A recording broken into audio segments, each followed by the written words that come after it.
Hello, I'm going to explain how we set up projects in Frame.io. We've done this to make this process easier and more streamlined so we can find the stuff we need right away. Let me just first say this is still a work in progress. So some of the things you see in this video may not exactly line up to the version you're looking at currently. We're going to add some folders, delete some folders, but the basic outline and more importantly, the basic philosophy is going to remain the same. So we have our Frame.io account here, and at the very bottom, you will see a Z brand X. And if you open this up, this will probably be gone. This is an old test, but this is the project folder we're going to be using. If you look, we've got brand X, job number, and the project name. So here is how you will set up a project initially. You can come up here and add a new project. I'm going to call this project test because test is our client name. We're going to give it the project number 123. And we're going to call this job demo test. We're going to create the project. Now, if we scroll down, we can see we've got test 123 demo test. And what we'll be able to do is go into brand X. We're going to step in a tree, select all four of these. I'll explain what they all do in a minute. And we're going to copy to within copy. If you go to test 123 demo test, we have our four basic folders. You can sort by name. So we've got 4, 3, 2, 1. That's backwards. Let's do it this way. 1, 2, 3, 4. This part of the project probably will not change. The folders inside these might change a little, but I want to talk a little bit about the philosophy first of why we're doing this. So I'm going to begin at the end. Number 4, delivery. This folder is for when the job is all done. These files are going to be the files that are uploaded to the internet, are sent to Extreme Reach, or wherever the final delivery is. This is where it goes. Final, final, final, all done. They go in here.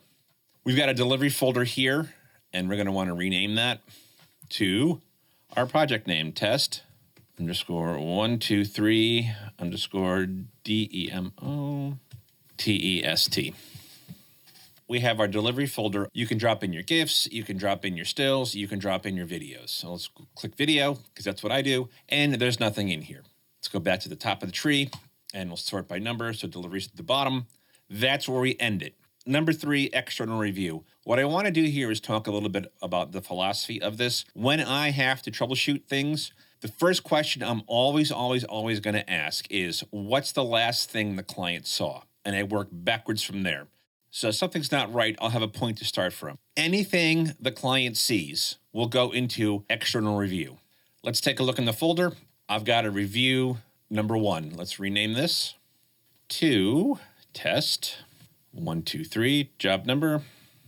This is round 1 review. So you have GIF to look at, stats, videos. Obviously nothing in here, but that's where it goes. Why is this important? Because when we're troubleshooting, we need to know the last thing the client saw. And when there is an issue, you can come into this folder. What's the last thing the client saw? Oops. Named that wrong. That should be review 1. It's the first one we've done. I'll come in here, brand review, videos. There'll be videos here versioned. I'll get to the naming convention in a second. But I, or anybody else for that matter, will be able to very quickly see what the last the client saw. Let's say rough cut version 9. That's the highest number. That's the last thing they saw. That's the external review part. Number 2, internal design review. This area was designed by Blake for his team. He's worked with it a lot with his team. It works well, but basically that's where they put anything designy, any kind of graphics, motion graphics, stills, whatever it is.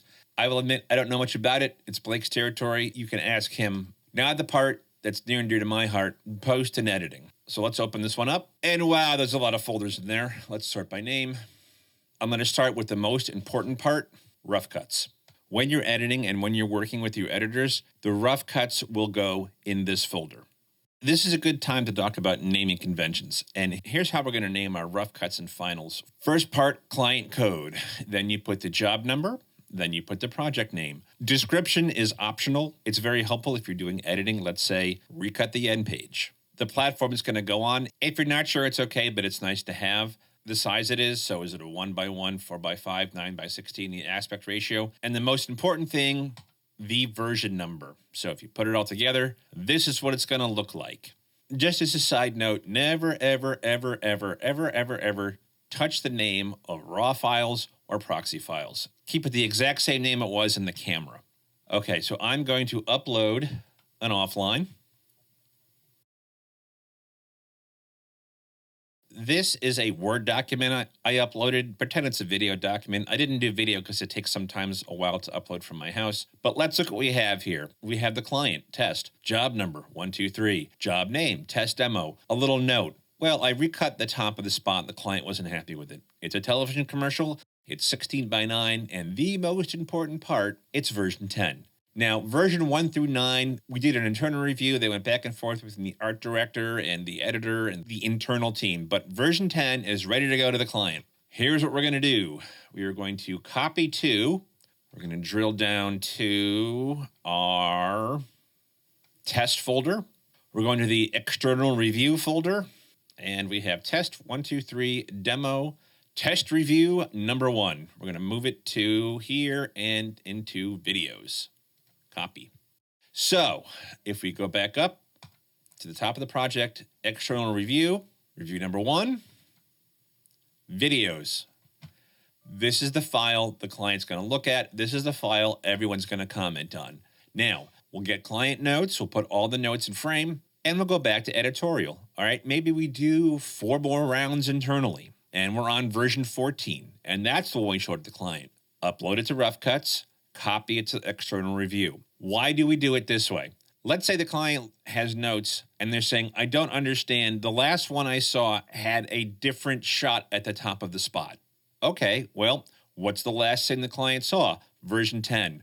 What does version 10 look like on our offlines? Oh, look at that. We accidentally sent version 9 from the offline folder. Or, wow, version 10 with the client's looking at doesn't match the version 10 of our offline. What happened? I can then call the editor, figure out what went wrong. It's just a double check so we can make sure the client is looking at the correct thing.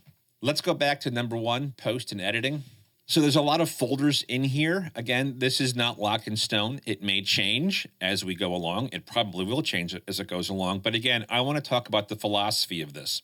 I've seen this happen in emails, and I've seen it happen on the Slack channel, where you're in the heat of the battle and you get a new read from the voiceover artist and you just email it to the editor. I don't want people to put any kind of assets in a Slack or any kind of assets in an email, because it's easy to lose emails. It's easy to lose Slack. What happens if we change editors and he needs that voiceover and we sent it on email to somebody 3 weeks ago? That's going to take a long time to find.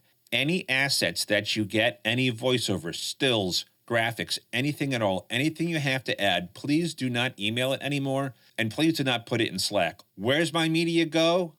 On Frame.io. See, I made a rhyme so you wouldn't forget. So let's use our audio example. We've got a voiceover. Let's say we had the voiceover artist record a track, a line was wrong. Drop it in the VO folder. So there's one exception to putting media on Frame.io. Let's say we did a red camera job and it has 6 terabytes of footage because we shot an awful lot of stuff. That would be bad to put in the raw folder. It would pretty much blow up Frame.io. The raw stuff from the shoots will almost always get sent to the editor. Sometimes you have to put raw stuff on Frame.io. Let's say, for example, we did a shoot, we shipped the editor the drive, the colorist has the drive, but we had to reshoot a product shot. And it was, 10, 15 gigabytes. It was one shot. Put that in the raw folder for 2 reasons. Number 1, it won't fit on Slack or email. And number 2, well, the editor's going to need it and the colorist is going to need it. I don't want to ship a drive to an editor and a colorist for 10 gigabytes for one shot. It's kind of a waste of time and a waste of money. They can put it right there.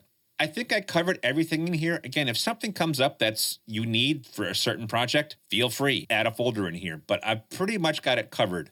If you're looking at this in your producer or a project manager, a lot of the stuff is for editors like XMLs, any kind of graphic assets. But as a producer, you should be able to look at this and figure out where your element goes. So we do a lot of work with freelancers, and the last 4 freelancers I hired, we sent them the deck for the spot, the pitch deck, and they can't get access to Google Drive because they're not within. They will never get access to Google Drive. If you're giving access to a freelancer to our Google Drive, you're doing it wrong. Please call IT. but they can't get those pitch decks. I put the pitch decks in here and the storyboards in here. The freelancers we hired found that incredibly helpful. A lot of the questions a freelancer has, what's the tone, what's the purpose, what are we doing with this spot, can be answered in that pitch deck. And they found it very helpful. So when you're doing a spot, project managers, download the PowerPoint doc, download the pitch deck, download anything you might think an editor might need from Google Drive, put it right in there. So I know we went over a lot of stuff. This looks confusing. It's still a work in progress. It's not cemented in stone. If you have a better idea to make something better or faster, you had me at better, I will certainly listen to it. But this is going to be the workflow for Frame.io going forward. As Schnell will often say, and I love this expression, we need one source of truth. When it comes to video production, Frame.io is our source of truth. Where does media go? On Frame.io. Another reason we're doing this is when I get emails from project managers, where are the rough cuts? Okay, well, they're in the project folder under post and editing in the rough cuts folder. They'll be there for every single project. The audio mixer needs the VO. Where's the VO? Under post and editing, VO, and they're there for every single project. What's the last thing the client saw? External review, it's right in there. What's the latest rough cut? Go to the rough cut folder where it is for every job and find the highest number. That's why we're doing this. Yes, it's complicated. Yes, it's a little more work. Yes, it will get easier when you do it a couple dozen times and put the reps in, and you will find that this is going to make us faster and more efficient. Now, this file structure and this naming convention, this is kind of an industry standard. This isn't something Blake and I made up off the top of our heads. I've worked at a lot of post houses, and they do it this way, or a variation of this way. And finally, I'm not doing this to torture you. I'm not doing this to make your life miserable. It's going to take you a little longer to do it initially, but you will find this is really going to organize us. And it's just another net to make sure we're delivering the proper elements to the clients. If you have any questions, any comments, and again, if you got an idea to make it better, let me know or let Blake know. Blake and I did most of the work on this. Steen helped out a lot too, but it's kind of really Blake and mine's baby. So if we have any questions, let us know. Thank you.